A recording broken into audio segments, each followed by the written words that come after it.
रेखा के पिता दिल्ली में किसी तरह अपने और अपने परिवार का पेट पाल रहे थे, पर एक दिन। अरे रमेश, तुम्हारी बेटी के तो समझो भाग्य ही खुल गए। वकील लड़के का रिश्ता आया है। अरे वाह, कब करना चाहते हैं शादी?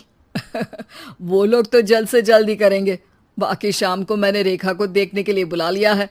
तेरा घर छोटा है तो तुम लोग मेरे घर ही आ जाना। राकेश और उसकी बीवी सारी तैयारी के साथ रोहित और रेखा की शादी कर देते हैं। लेकिन अगले ही दिन। देखो रेखा, शादी भले ही हो गई है, लेकिन तुम ये मत सोचना कि मैं किसी जोरू के गुलाम टाइप रहूंगा। रेखा को रोहित की बात अजीब लगती है।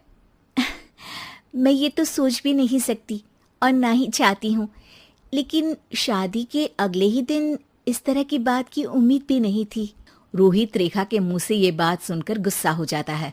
अरे, काफी जबान भी चला लेती हो। माँ ने सिखाया नहीं कि पति से कैसे बात करते हैं? रेखा अब चुप रहने में ही भलाई समझती है। रेखा, जल्दी से नाश्ता तैयार कर लो। आज पहला दिन है, सारे काम तुम्हें समझा दूंगी। ये नौकरानी है जो तुम्हें बता देगी कि कैसे कैसे क्या करना है। फिर इसकी कल से छुट्टी है। रेखा भी ससुराल में जी जान लगाकर काम करने लगती है। खाली समय मिलता तो पति के वकालत की किताब उठाकर पढ़ने लगती। ये क्या, जब देखो तब पढ़ती रहती है। अच्छा सुन, कल पिता के घर से 20,000 रुपये लेकर आना। मेरे छोटे बेटे की फीस भरनी है। लेकिन पापा क्यों भरेंगे उसकी फीस? अरे वाह जी वाह, पापा क्यों भरेंगे?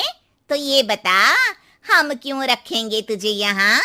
क्यों खाना देंगे फ्री में? अरे, क्योंकि मैं बहू हूँ इस घर की। तभी वहाँ रोहित आ जाता है। अरे वाह, बड़ी जबान चला रही हो। चुपचाप माँ जो कह रही है वैसा कर, वरना सामान उठा और जा अपनी झोपड़ी में। बेचारी रेखा क्या करती। पिता के घर जाती है, उनको सारा हाल बताती है। पिता भी जैसे तैसे पैसों का इंतजाम कर बेटी को ससुराल के लिए विदा करते हैं। देखा, अब कहाँ से आए पैसे? अरे बहुत माल है तुम लोगों के पास, बस सीधी उंगली से निकालते नहीं। नहीं नहीं माँ, पापा ने अपनी मोटरसाइकिल बेचकर पैसों का इंतजाम किया है। पता नहीं अब वो ऑफिस कैसे जाएंगे। अरे वाह भाई, ये भी हम सोचे। खैर, जैसे तैसे दिन बीतते हैं।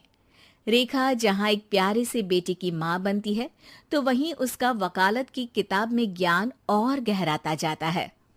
हे भगवान, बुरे फंसे। ये केस तो लगता है कि मैं हार ही जाऊंगा। देखिए, मैंने आपकी इस केस की फाइल पढ़ी थी। इस केस को जीतना बहुत ही आसान है। वाह भाई वाह, यहाँ वकालत की डिग्री लेकर भी मैं समझ नहीं पा रहा हूँ, और तुमने रोटी बनाते बनाते ही केस समझ लिया। अरे जाओ जाओ, जाकर मुन्ने को संभालो। केस मैं संभालूंगा। ए लड़की सुन, जाकर अपने बाप के यहाँ से 3 लाख लेकर आ। पूरा घर फिर से बनाना है।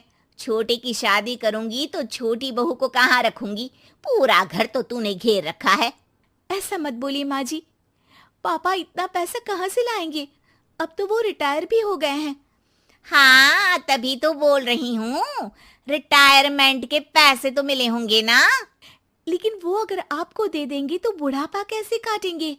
रोहित रेखा की बात सुनकर गुस्सा हो जाता है। ए सुन, चल अपना सामान उठा, अपना बच्चा उठा और निकल यहाँ से। रेखा के लाख आग्रह के बाद भी रोहित और उसकी सास उसे घर में नहीं रखते। पापा, मैं तलाक चाहती हूँ।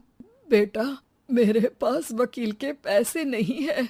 पापा, आप मुझे वकालत करवा दीजिए। अपना केस मैं खुद लड़ूंगी। इस बार रेखा के पिता भी उसे ससुराल ना भेजकर रिटायरमेंट के पैसों से वकालत करवाते हैं। और फिर एक दिन कोर्ट के बाहर, रोहित, आज तुम अपना ही केस हार गए, वो भी उस लड़की से जिसकी तुमने कभी कदर ही नहीं की। रेखा, मुझे माफ कर दो। मैं इतनी बड़ी अमाउंट कहाँ से लाऊंगा? मैं हर महीने पैसे नहीं दे सकता तुमको। पैसे वहीं से लाना जहाँ से तुम मेरे पापा को लाने के लिए मजबूर करते थे।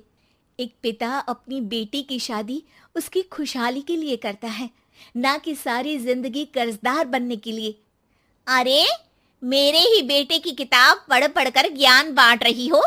वकालत की किताब तो ससुराल में ही पड़ी थी ना।